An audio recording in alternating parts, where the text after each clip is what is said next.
Hello teacher, my name is Daniela Posadas and this is my work of recent trends in materials.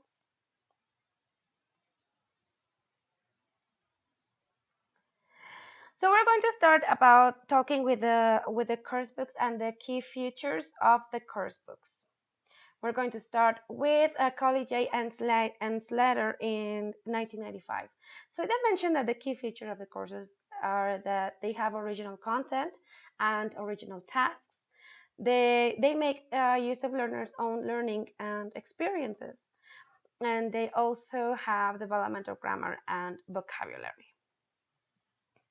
Now continue through the years, we have again Occident and Sellingson.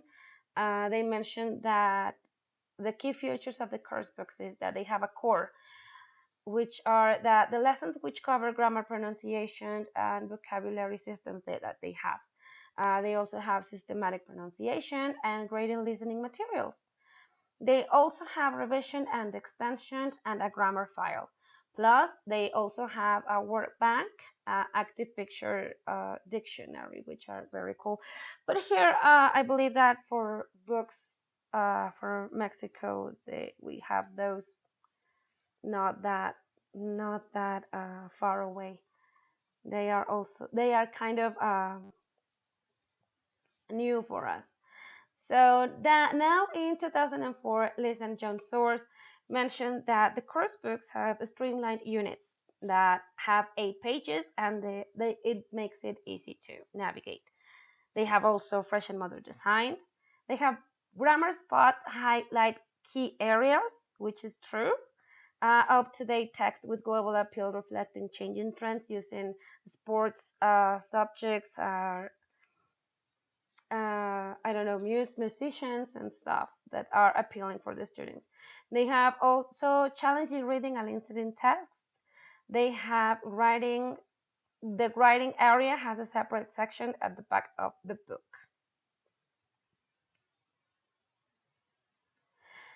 We have then, in 2010, Bukta and Strangs mentioned that the cyber work options offer sets of online exercises, which are very, very interesting and easy to complete. The classes can read more for pleasure instead just reading because you have to read. The students can explore the culture of English speaking countries, not just United States or not just England, but maybe Ireland, Canada, India. The students are encouraged to assess their own progress. So how do you feel you're doing? Are you learning? What do you think you can improve at? Etc. Now we have the following, the multi-syllables approach. So a study in 1993 mentioned that the range of analytical techniques for syllabus design can be applied to various levels of categories of analysis: phonology, morphology, syntax, lexis, semantics, discourse analysis, and social linguistics. Needless to say, formal techniques are not equally developed across all these categories.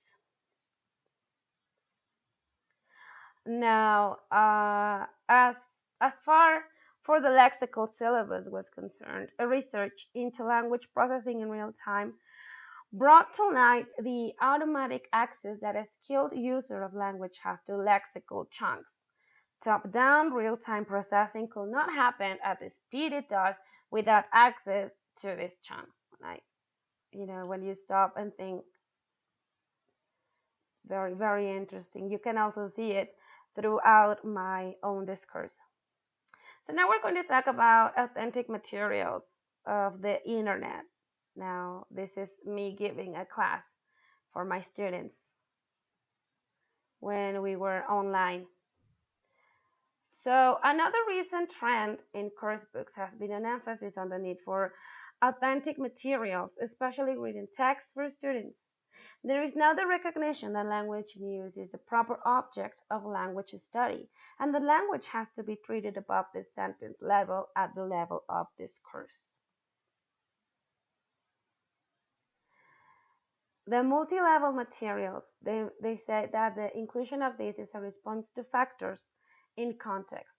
Much English teaching is carried out in spades, age groups, same age groups, rather than same level groups. This is obviously the situation in most school language teaching. This situation demands different approaches from the teacher. The issue of multiple intelligences has also grown in importance with regard to classroom practice. So this is truth. We have been learning and trying to understand how to teach, taking into account the multiple intelligences that the students have. Also, we have been fighting with the same age groups and same level groups. As I read through the masters, I've learned that same age groups is not as great as same level groups, but sometimes I find that, for example, in kindergarten, is a little bit more challenging because students, when they are the lowest level, they may not pay attention at all, and it's more difficult to catch their focus and their concentration and the motivation. So it's very challenging still. Now, the summary includes that the tendency to include functions is one of the organism principles for course books. The move away from a one-to-one correspondence between form and functions and towards the inclusion of a more complex form-function relationship reflected in real language use. The summary also have associated use of authentic materials, the inclusion of context and roles of language speakers alongside form and function. The inclusion of context and roles of language speakers alongside form and function. The need to evaluate not only accuracy but also appropriacy in relation to context and judgments on the learner's proficiency. The move away from sentence level treatment of language to treatment of discourse, and the inclusion of treatment of all the skills. That has been something that we have been learning and doing throughout the master's degree. Now, the recent trends in supplementary materials, Tomlinson defined the supplementary materials as the materials that are designed to be used in addition to the core materials of a course. They are usually related to the development of skills of reading, writing, listening, or speaking, rather than to the learning of language items. So maybe we can talk about videos, we can talk about songs, we can talk about complete sentences, online games, etc. The framework of characterizing trends in materials. So Stern suggested three separate sets of axes along which different practice in language teaching and therefore the materials that support them.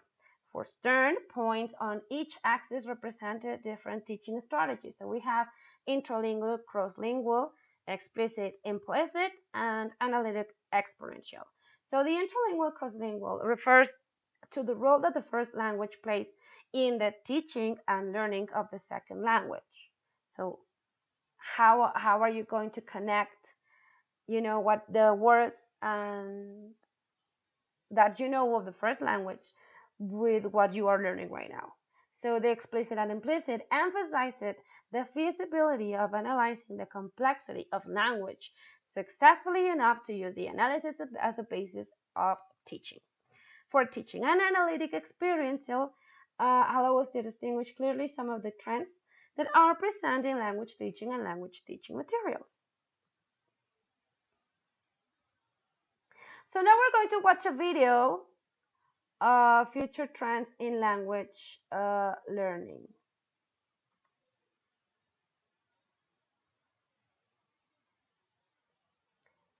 Give me a minute. There it is.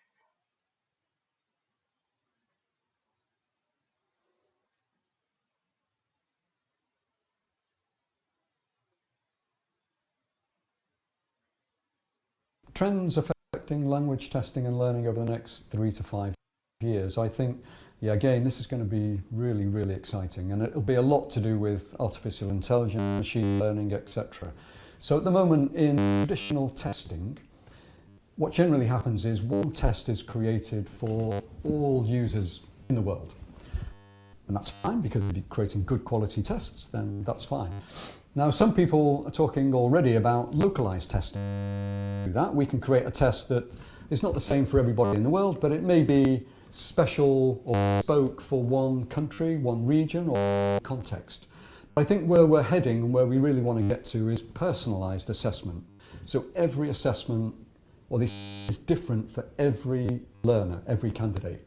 We already do that in LinguaSkill with the reading and listening. They get adaptive tests, but we'll be making probably adaptive writing tests and adaptive speaking tests.